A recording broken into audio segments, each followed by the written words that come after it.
Buen día amigos y amigas de Eternidad en el Corazón. Damos gracias al Rey una vez más por estar aquí en su presencia. Gracias al Señor. Y qué bueno poder empezar. Cierto, estamos mirando el libro de Jeremías, pero verdaderamente necesitamos eh, material, cierto, que se escribió exclusivamente para la iglesia, para nuestras vidas. Y son las cartas paulinas apuntan directamente a todo el contexto del cuerpo de Cristo, de diferentes formas, diferentes maneras. Ahí tenemos provisión, tenemos todos los recursos que necesitamos para que a través de la fe, esta gracia de Dios este, sea conocida en una plenitud verdaderamente extraordinaria para nosotros, ¿sí? Y es esa la oración que tenemos del Señor. Siempre recuerdo eh, que los ángeles, ¿cierto? Todo el tiempo están observando al Padre y constantemente santifican su nombre. Santo, santo, santo, constantemente. Cada momento en la eternidad, ¿cierto? No dejan de admirar a este Dios todopoderoso. Aún en toda la eternidad que nos espera, en la cual estamos inmersos, no alcanzará para conocer la grandeza de nuestro Creador. Por eso es necesario, ¿cierto?, expandir nuestras vidas. Esto es algo que Dios lo hace, es un trabajo de Él. Damos gracias al Rey. Pero antes de pasar a Jeremías, vamos a leer un poquito. Pablo, apóstol de Jesucristo, por la voluntad de Dios, y el hermano Timoteo, a los santos y fieles hermanos en Cristo que están en Colosas, gracia y paz sean a vosotros de Dios nuestro Padre y del Señor Jesucristo. Esta oración, fíjate vos que dice, a los santos y fieles hermanos en Cristo Jesús. En Cristo Jesús, ¿cierto? Somos declarados santos. ¿Por qué? Porque su justicia, ¿cierto?, es impartida a nuestras vidas, ¿sí? Y es algo verdaderamente muy eficaz, ¿cierto? Y después habla, ¿no? Gracia y paz, ¿eh? Siempre orando por vosotros, dando gracias a Dios, Padre de nuestro Señor Jesucristo, habiendo oído de vuestra fe en Cristo Jesús, del amor que tenéis a todos los santos, ¿eh?, a causa de la esperanza que os guardada en los cielos, ¿eh? ¿Cierto? Ahí está nuestra mirada, amado. No está en estas cosas, no está en la prosperidad material, no está, a ver, en las cosas de esta tierra. Sin embargo, siempre se observa que el hombre trata de torcer esta verdad en Dios. Un poco por ignorancia, un poco por conveniencia, pero no es lícito, ¿cierto? No es lícito que se apunte a estas cosas. Dice, a causa de la esperanza que os está guardada en los cielos, de la cual ya habéis oído por la palabra verdadera del Evangelio, que ha llegado hasta vosotros, así como a todo el mundo, y lleva fruto y crece también en vosotros desde el día que oíste y conocisteis la gracia de Dios en verdad, Cristo, ¿cierto? Puesto los ojos en Cristo, ¿cierto? ¿Cómo lo habéis aprendido de Epafras, nuestro consiervo amado, que es un fiel ministro de Cristo para vosotros, quien también nos ha declarado vuestro amor en el Espíritu, en el Espíritu, ¿sí? Acá podemos ver a lo que apunta esta carta, ¿cierto? A todo ese contexto nuestro, real, que es espíritu y es verdad. Es espíritu y es verdad. Es el material que necesitamos nosotros que sea edificado para que nuestra adoración y nuestro agrado llegue a la presencia. Por lo cual también nosotros, desde el día que lo oímos, no cesamos de orar por vosotros. ¿En qué sentido? En el sentido, en toda gracia en el Espíritu, ¿no? Por vosotros, y de pedir que seáis llenos del conocimiento de su voluntad en toda sabiduría e inteligencia espiritual, para que andéis como es digno del Señor. ¿Sí? Digno del Señor. Agradándole en todo, llevando fruto en toda buena obra y creciendo en el conocimiento de Dios. Fortalecido con todo poder conforme a la potencia de su gloria, para toda paciencia y longanimidad. Longanimidad. Un ánimo que se va, es un ánimo que va generándose por el Espíritu. Eso es vida dentro del creyente y habla también de paciencia. Fíjate que no está hablando acá de la casa, del auto, no está hablando de esas cosas, ¿sí? No está hablando de la periferia, no está hablando de ese ornato, de esa... No, está hablando de algo mucho más, verdaderamente más poderoso. Fortalecidos con todo poder conforme a la potencia de su gloria, para toda paciencia y longanimidad, con gozo, dando gracias al Padre que nos hizo aptos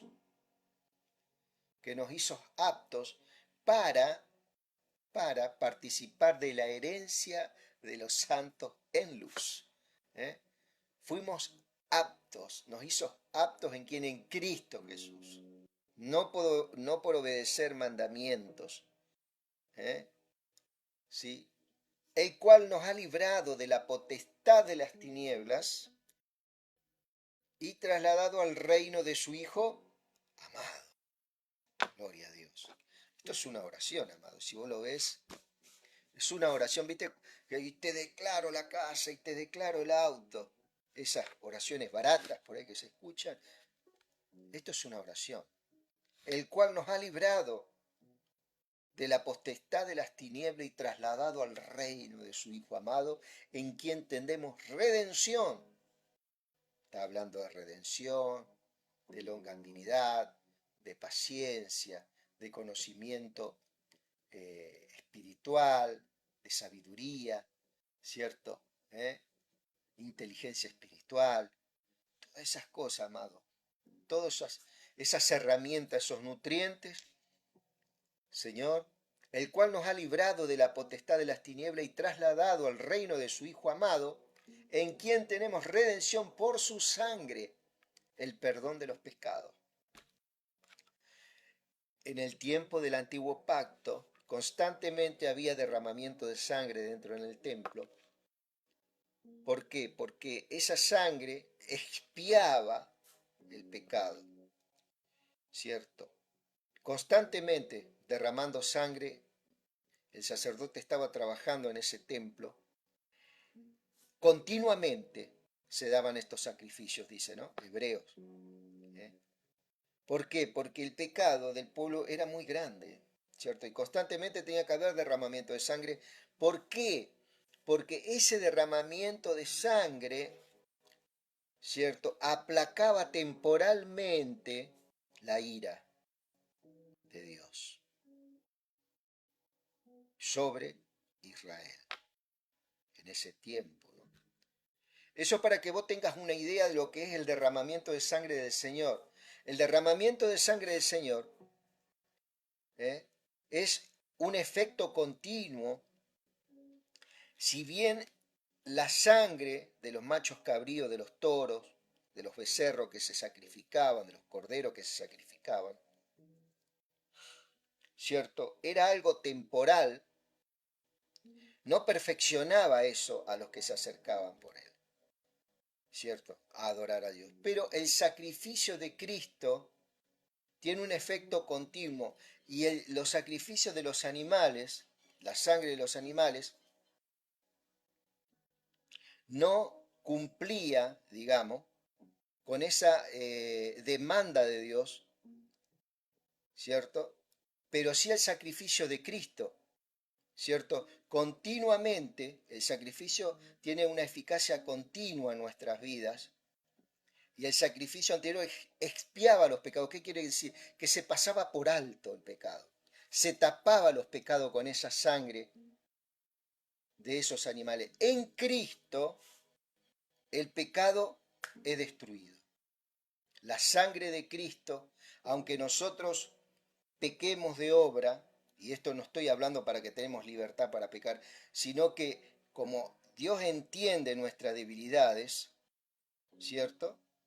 La sangre de Cristo, ¿qué hace? Nos perfecciona y nos presenta ante el Padre justos, ¿eh?, en el cual la fe es verdaderamente eficaz y es una herramienta poderosa en la gracia de Dios, ¿cierto?, para santificar nuestras vidas, ¿cierto? Eso es poder espiritual dentro de nosotros. Si bien antes el pecado era expiado, ¿qué quiere decir? Se tapaba el pecado con esa sangre, ¿eh? Entonces Dios aplacaba su ira. Ahora el Señor quedó satisfecho por un solo sacrificio, perfecto ante el Padre. Esa sangre es eficaz, nos abre un camino nuevo, ¿cierto? Y entramos al lugar santísimo, ¿cierto?, entre otras cuestiones. Él es la imagen del Dios invisible, el primogénito de toda creación, porque en Él fueron creadas todas las cosas. Él es la imagen del Dios invisible. ¿Qué fue lo que vino a recuperar el Señor en el hombre? Esa imagen, perdón, esa imagen, ¿cierto? Porque en Él fueron creadas todas las cosas que hay en los cielos, las que hay en la tierra, visibles e invisibles, sean tronos, sean dominios, sean principados, sean potestades, ¿cierto? Todo fue creado por medio de Él y para Él, ¿eh? Y Él es antes de todas las cosas y todas las cosas en Él subsisten. Y Él es la cabeza del cuerpo que es la iglesia, el que es el principio, el primogénito de entre los muertos, para que en todo tenga la preeminencia, por cuanto agradó al Padre que en él habitase toda plenitud y por medio de él reconciliar consigo todas las cosas, así las que están en la tierra como las que están en los cielos, haciendo la paz mediante la sangre de su cruz. Y a vosotros también que erais en otros tiempos extraños, enemigos en vuestra mente, haciendo malas obras, ahora os ha reconciliado. Este soy yo, somos nosotros, en su cuerpo de carne por medio de la muerte para presentaros santo, sin manchas, irreprensibles delante de él, si en verdad permanecéis fundados y firmes en la fe, sin moveros de la esperanza del evangelio que habéis oído, el cual se predica en toda la creación que está debajo del cielo, del cual yo, Pablo, fui hecho ministro. ¿Eh? Ahora me gozo en lo que padezco por vosotros y cumplo en mi carne lo que falta de las aflicciones de Cristo por su cuerpo, que es la iglesia, de la cual fui hecho ministro según la administración de Dios, que me fue dada para con vosotros, para que anuncie cumplidamente la palabra de Dios, el ministerio que había estado oculto en los siglos y edades, pero que ahora ha sido manifestado a sus santos. Había un misterio la cual ni los profetas, ni los sacerdotes, ni los jueces del otro tiempo tenían revelado. Pero Pablo se le revela este ministerio. ¿Eh? ¿Para quién? Para sus santos, para la iglesia, a quienes Dios quiso dar a conocer la riqueza de la gloria de este ministerio entre los gentiles. Acá es muy importante, entre los gentiles, que es Cristo en vosotros la esperanza de gloria, a quien anunciamos, amonestando a todo hombre y enseñando a todo hombre en toda sabiduría, a fin de presentar perfecto en Cristo Jesús a todo hombre. ¿Te das cuenta? Está hablando de perfección en nuestras vidas. Perfectos, todo hombre. Para lo cual también trabajo luchando según la potencia de Él, la cual actúa poderosamente en mí. Qué palabra, amado, qué palabra tan sencilla aparentemente, pero tan profunda, que puede calar tu interior. Te trae perfección, te da sabiduría, te da inteligencia, te da dominio, autoridad, señorío, imagen de Dios, longanimidad, paciencia, templanza, mansedumbre, perseverancia. ¿Cuántas cosas? Muy diferente a lo que estamos viendo, por ejemplo, ¿cierto? Ahí, perdón, Jeremías capítulo 23, en el cual es eso lo que nosotros estamos charlando. Fíjate lo que dice Jeremías 23, muy diferente a lo que estamos leyendo ahora, ¿eh? Muy diferente. Mira, el Señor dice, Jeremías 23, ¿cierto? Yo leí un poquito lo que es el pacto de hoy, ¿cierto? Esto que Dios tiene para con su iglesia, para ver la gran diferencia que hay entre una carta paulina y Jeremías, por ejemplo. Lógicamente que podemos sacar principios de Jeremías, pero esto no se le puede este, impartir a la iglesia. Esto fue para Israel en un tiempo verdaderamente de gran oscuridad sobre el pueblo de Israel. El Señor dice, pobre de ustedes, pastores que destruyen y dispersan a las ovejas de mi pradera. ¿Cierto?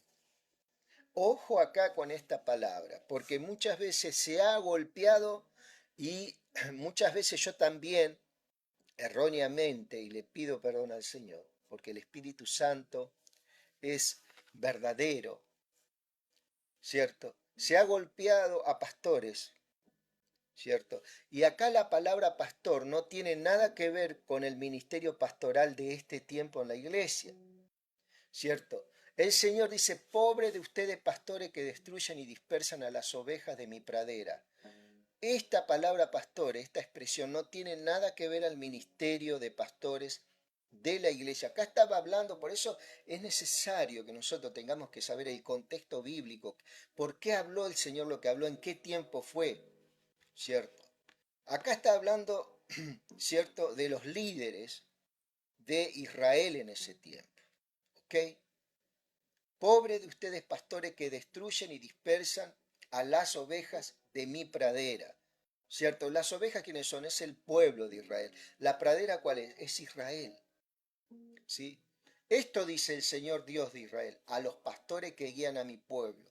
Vuelvo a reiterar, esto no tiene nada que ver con los pastores que hoy en día están liderando las iglesias. ¿Cierto? ¿Eh? Esto dice el Señor Dios de Israel, a los pastores que guían a mi pueblo. Ustedes han dispersado mis ovejas, las han espantado y no las han cuidado. Así que me voy a encargar de darles a ustedes su merecido por el mal que han hecho, dice el Señor. ¿Cierto? Dice el Señor. ¿Eh? Gloria a Dios. Yo mismo reuniré lo que queda de mis ovejas de los países a donde las arrojé. Entonces, si vos tenés un panorama bíblico, podés saber de que Israel, ¿cierto?, fue dispersado en muchos lugares. Ahí se empezó a formar la diáspora, que le dicen, ¿cierto? Y hasta los tiempos de Pablo, Pedro, viste que Pedro habla a los expatriados que están en Galacia, en Capadocia, en Bitinia, ¿cierto? Eran todos lugares donde habían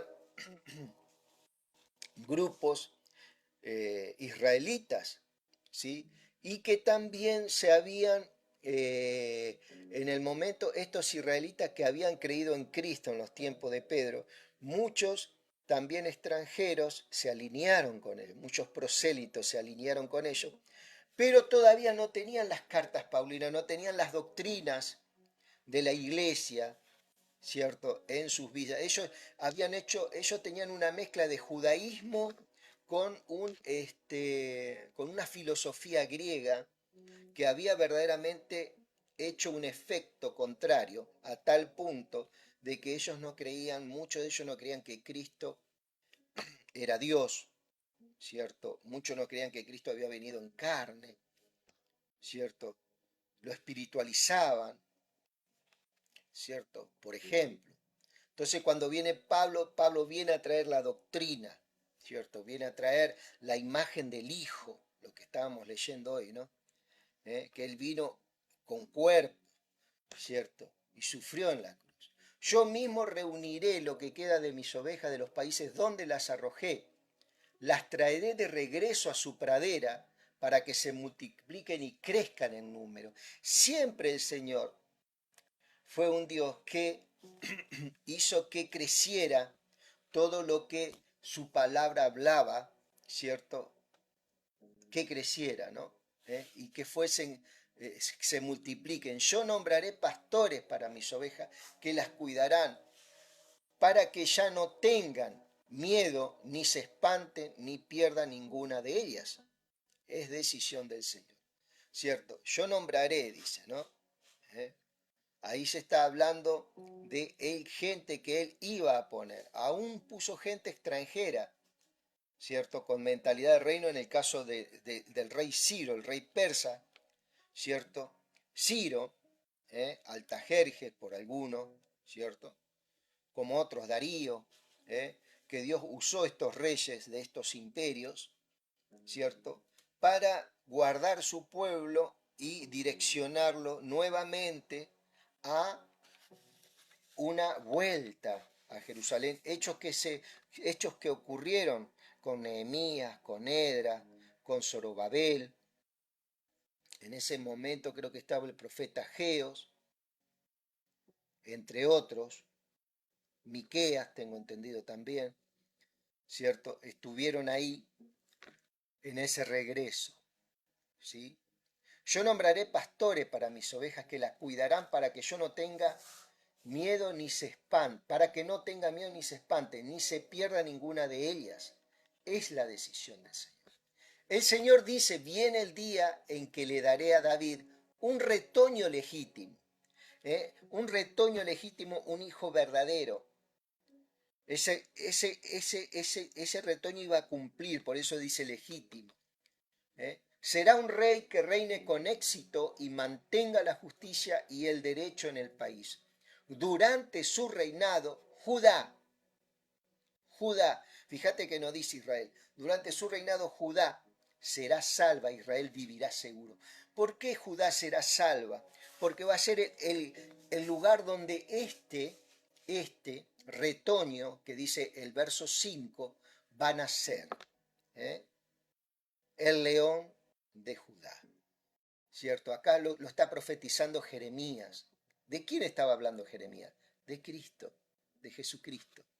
Durante su reinado Judá será salva, Israel vivirá seguro. Por eso esto no está apuntando a la iglesia, está apuntando a su pueblo, al reino del norte y el reino del sur. Reino del norte, Israel, su capital Samaria. Reino del sur, Judá, su capital Jerusalén. Ya Israel había sido destruido, Judá, ya el imperio babilónico estaba rodeando la ciudad para este momento que estamos hablando. Viene el día, dice el Señor. Dice, durante su reinado Judá será salva, Israel vivirá seguro. Lo llamarán con este nombre, el Señor es nuestro triunfo. Esa es una de las palabras que Jeremías profetizaba, ¿cierto?, de este Cristo. Este es el mensaje. Viene el día que el Señor pueblo volverá. Viene el día, dice el Señor, en que el pueblo no volverá a jurar diciendo por el Señor que sacó a los israelitas de Egipto. En el lugar de eso jurarán diciendo por el Señor que sacó a los israelitas del país del norte y no todos los demás países y de todos los demás países a donde los había arrojado y vivirán en su propia tierra. Aquí está hablando antes del exilio, antes de la destrucción y la invasión a Jerusalén. Ya Dios comienza a profetizar de la redención de su pueblo, de la restauración de su pueblo, de la vuelta de su pueblo, que se cumple en Nehemías, por ejemplo. Este es el mensaje acerca de los profetas. Se me rompe el corazón dentro de mí, mis huesos se debilitan. Parezco un borracho, soy como un hombre dominado por el vino. Me siento así por causa del Señor y sus santas palabras. La tierra está llena de adúlteros. Por culpa de sus pecados la tierra se ha secado. Las praderas están secas y se han convertido en un desierto. Los profetas son perversos y se apartan para hacer el mal. Los profetas y los sacerdotes han pecado en la tierra. Hasta en mi propio templo he encontrado maldad. ¿Por qué han encontrado maldad? Porque en el propio templo se erigieron imagen de Astarte, Moloc y Baal, entre otros, y en las cuales en ese templo se sacrificaban niños, se prostituían niñas, cuántas cosas más. O sea, Dios en realidad, a través de este juicio, ya había traído un juicio, ya el mismo pueblo estaba destruyendo a Jerusalén.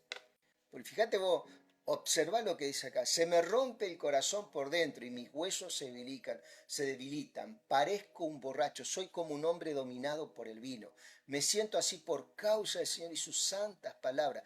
Fíjate vos, dice, la tierra está llena de adúlteros. Por culpa de su pecado, la tierra se ha secado.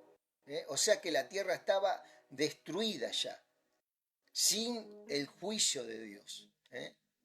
La tierra, por culpa de sus pecados, la tierra se ha secado, las praderas están secas y se han convertido en un desierto. La tierra en realidad estaba ya seca por causa del obrar, ¿cierto?, de estos líderes, de estos pastores, que tenían la función de guiar al pueblo y proteger al huérfano, a la viuda, al anciano, al necesitado. O sea, Dios a través del juicio, ¿qué es lo que viene a hacer?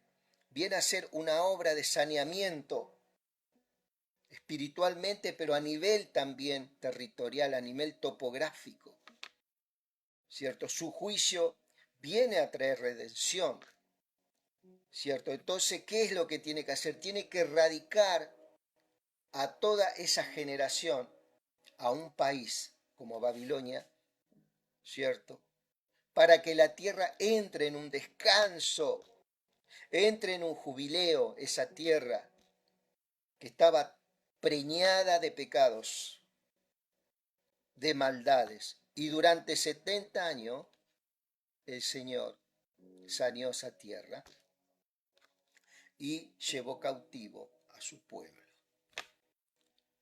Donde después son jóvenes de la nueva generación, entre ellos estaba el profeta Daniel, Ezequiel, experimentaron el regreso a Jerusalén. ¿Cierto? Los profetas y los sacerdotes han pecado en la tierra, hasta mi propio templo he encontrado maldad. O sea, este juicio que Dios estaba haciendo, ya había un juicio sobre la tierra. Y las tinieblas habían hecho desastre por causa de que estos pastores, estos líderes israelitas le habían dado lugar. Entonces Dios viene a contrarrestar esa maldad y ese juicio, ¿cierto?, de iniquidad. Ese juicio de tinieblas, ese juicio que se había entronado, endiosado, ¿cierto? Él viene a contrarrestar y viene a traer su juicio, viene a derribar esos dioses falsos, viene a derribar esas tinieblas, a erradicar esas tinieblas, a arrancarla de cuajo. Pero lamentablemente esas tinieblas estaban dentro de muchísimos israelitas, y también ellos tuvieron que sufrir las consecuencias por causa de no volverse al Señor. Por eso el camino se volverá resbaloso para ellos, y serán empujados a la oscuridad y caerán en ella. Cuando les llegue el día del castigo, traeré sobre ellos el desastre. Es la decisión del Señor.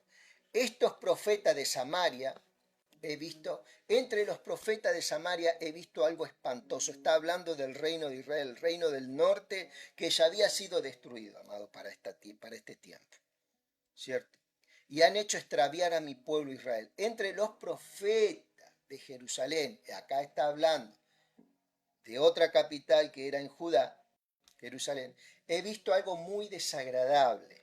Cometen adulterio y viven en el fraude. Fortalecen a los perversos, ninguno se aleja de su maldad. Para mí ellos son como Sodoma y sus habitantes como Gomorra. Por eso esto dice el Señor Todopoderoso contra los profetas. Haré que coman comida amarga y que beban agua envenenada, porque la corrupción se ha originado en los profetas de Jerusalén y se ha esparcido por todo el país. Esto dice el Señor Todopoderoso. No hagan caso a las palabras que dicen los profetas, porque están alimentando en ustedes falsas enseñanzas. Las visiones que ellos cuentan se las inventaron ellos mismos. No vienen del Señor. Ojo con estas cosas. Se la pasan diciendo esto a los que me desprecian. El Señor ha dicho que ustedes tendrán paz. Y aquellos que tercamente hacen, los que le da la gana, le dicen, nada malo le va a pasar. Pero ¿quién de ellos ha estado presente en la reunión secreta del Señor? ¿Cuál es la reunión secreta del Señor, amado? Es la intimidad que tenía que tener estos ministerios, como en el caso de Isaías, Jeremías. La reunión secreta es un lugar donde el Señor tenía preparado para estos hombres de Dios. ¿Quién de ellos ha visto, ha escuchado su mensaje? ¿Quién de ellos ha oído y prestado atención a su mensaje? Aquí viene furiosa la tormenta del Señor. Un tornado se agita sobre la cabeza de los malvados. La ira del Señor no se detendrá hasta que haya alcanzado sus propósitos. Esa ira tenía propósitos. No era propósito de destrucción. ¿Por qué? Porque ya el pueblo estaba destruido culturalmente y ya la topografía del lugar, el terreno del lugar se había secado, no había lluvia, no había alimentos. Porque se había abandonado al que todo lo provee. Y era tiempo de que su misericordia, ¿cierto?, fuera demostrada con juicio también, ¿cierto? Por eso la misericordia y el juicio siempre van tomados de la mano. La ira del Señor no se hasta que haya alcanzado sus propósitos. ¿El propósito cuál era? Esparcir a su pueblo y que las nuevas generaciones volvieran a ese lugar, ¿cierto? Pero ya alineados al plan profético de Dios que tenía para el pueblo, para continuar su programa a través de los tiempos. Recordemos que cuando el pueblo de Dios vuelve a Jerusalén, comienza ahí la semana 70 de Daniel. ¿Cierto? Esto está para allá por Daniel 9. La ira del Señor no se detendrá hasta que haya alcanzado sus propósitos. Cuando todo termine, ustedes entenderán. Cuando todo esto termine, ustedes entenderán, dice el Señor. ¿Por qué tuvo que suceder todo esto? ¿Eh? Esta palabra, hermano, qué hermosa palabra. Vamos a marcar acá. Entenderán. Yo no envié a esos profetas, pero ellos acudieron a dar sus mensajes. No les hablé, pero ellos hablaron por mí. Si ellos hubieran estado presentes en mi reunión secreta, esto es lo que pasa muchas veces, viste que hay una palabra por allá, que nada hará el Señor sin avisarle a sus profetas, y eso se lo toman para este tiempo también. Y hoy salen profetas por todos lados, viste. Entonces cuando vos ves estas cosas, uno se ríe, ¿cierto? ¿Eh? Y este era el gran problema. Al tener esta palabra, que los profetas eran, el pueblo creía era llevado como ovejas al matadero, como dice su palabra. Y lo harían hecho alejarse. Dice, si ellos hubieran estado presentes en mi reunión secreta, habrían comunicado mi mensaje a mi pueblo, lo que estaba hablando Jeremías, y lo habrían hecho alejarse de su maldad. El Señor dice, ¿es que soy Dios solo de lo que tengo cerca? ¿Acaso no alcanza mi poder divino lo que está lejos? ¿Eh? ¿Podrá un ser humano ocultarse en un escondite donde yo no pueda verlo? Dice el Señor, ¿no lleno yo con mi presencia los cielos y la tierra? Gracias, Jesús. Lo dice el Señor. Esto está hablando de que Dios es tan poderoso para que estén los que estaban cerca y en el pueblo en ese momento. Tenía poder para persuadir a través de los profetas a ese pueblo que había caído en un pecado. Pero bueno, por causa de que estos profetas profetizaban falsamente, él tuvo que alejar a su pueblo, pero él tiene poder también para entrar en intimidad con esos que él mismo alejó. O sea, en distancia, ¿no? Yo he oído lo que dicen esos profetas, he escuchado las mentiras que profetizan en mi nombre. Ellos dicen, he tenido un sueño, he tenido un sueño. ¿Cuánto tiempo seguirán los profetas siendo así? ¿Cuánto tiempo más seguirán anunciando mentiras y engaños que ellos mismos inventan? Con los sueños que se andan contando, unos a otros quieren hacer que mi pueblo olvide mi nombre, como sus antepasados olvidaron mi nombre y adoraron a Baal. ¿Eh? El profeta que tenga un sueño, que lo cuente, pero el que reciba mi mensaje, que lo cuente fielmente. Que tiene que ver la paja con el grano, dice el Señor. ¿Acaso no es mi mensaje como el fuego y como el martillo que despedaza la roca, dice el Señor? Por eso estoy en contra de los profetas que se roban unos a otros mis palabras, dice el Señor. Es tremendo, amado. Profetas que hoy en día andan robando palabras. Estoy en contra de los profetas que se inventan mensajes y dicen que vienen del Señor. Estoy en contra de los que profetizan falsos sueños, dice el Señor, que con mentiras y espectáculos hacen que mi pueblo se pierda. Yo no los envié ni les ordené que hablaran. Ellos no le traen ningún beneficio a este pueblo, dice el Señor. Cuando alguien de este pueblo o un profeta o sacerdote te pregunte cuál es la carga pesada del Señor, ustedes dirán, ¿cuál carga pesada? Ustedes son una carga pesada para mí y yo me voy a deshacer de ustedes, dice el Señor. Y si a alguien del pueblo, un profeta, un sacerdote dice, esta es la carga pesada del Señor, lo castigaré a él y a su familia.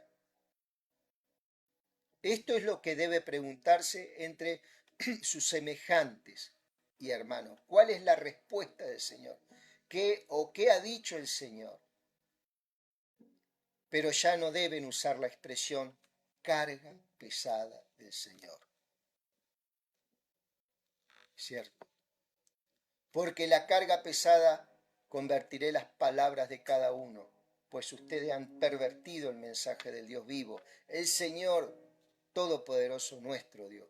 Así preguntarás al profeta, ¿qué respuesta te dio el Señor? ¿Qué dijo el Señor? Pero si dicen carga pesada del Señor, entonces esto dice que el Señor, por haber dicho carga pesada del Señor, habiéndole yo advertido que no dijeran carga pesada del Señor. Entonces yo los levantaré como se levanta una carga.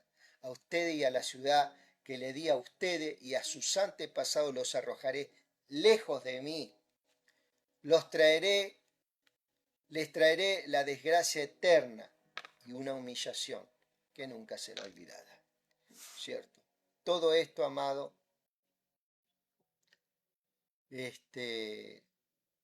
todo esto verdaderamente Dios lo estaba haciendo para traer una redención y una restauración que iba a, después de esos 70 años, iba a causar verdaderamente, iba a ser cumplida la palabra del Señor hasta los tiempos de Cristo, ¿cierto? Y así continuar su plan, su diseño, ¿cierto? Para edificar su reino, sea conocido y sea conocido un rey, Cristo Jesús. Mi querido amigo, hasta acá hemos llegado. Seguramente que hay cosas que quedan. Es una palabra muy profunda y poder conocer el pensamiento del Padre, ¿cierto? Que Dios te bendiga, que tengas una excelente jornada.